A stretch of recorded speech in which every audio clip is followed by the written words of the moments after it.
C'est avec une profonde conviction et le souci constant de garantir notre unité que j'ai pris la décision de ne pas me présenter à l'élection présidentielle du 18 octobre 2020.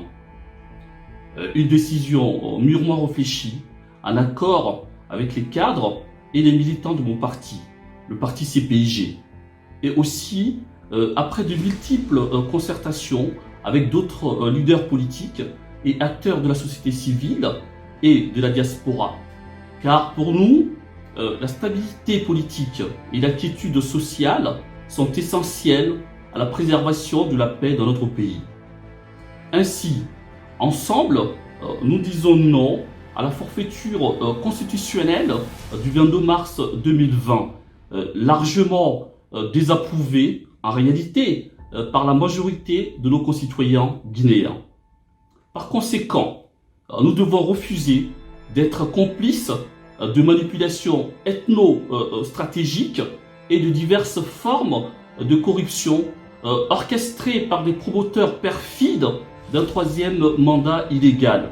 Des individus qui ne sont animés que par leurs seuls intérêts personnels et mercantiles au détriment du bonheur du peuple de Guinée. C'est pourquoi j'invite le président de la République au respect de l'article 27 de notre Constitution de 2010, qui stipule sans ambiguïté que nul ne peut exercer plus de 2 mandats successifs de 5 ans. Le profond désir d'alternance politique que la majorité du peuple de Guinée souhaite et qu'il exprime par ailleurs de tous ses voeux depuis de nombreuses années doit rappeler au président de la République qu'il a l'obligation morale et éthique d'assurer pacifiquement dans notre pays une transition démocratique apaisée, à travers, bien entendu, la régularité d'un processus électoral libre, transparent et inclusif.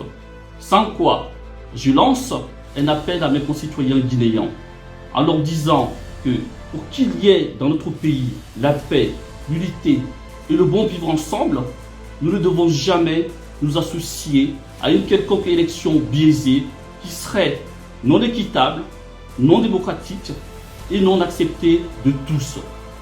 Et que nous devons en outre user de tous les moyens légaux et pacifiques, y compris la désobéissance civile et le boycott, pour exiger à la fois le report d'élection présidentielle du 18 octobre 2020 et la résolution par l'ensemble des acteurs politiques, la CENI et la Cour constitutionnelle de tous les contentieux électoraux en cours, afin d'éviter à notre pays, la Guinée, des violences et des morts inutiles.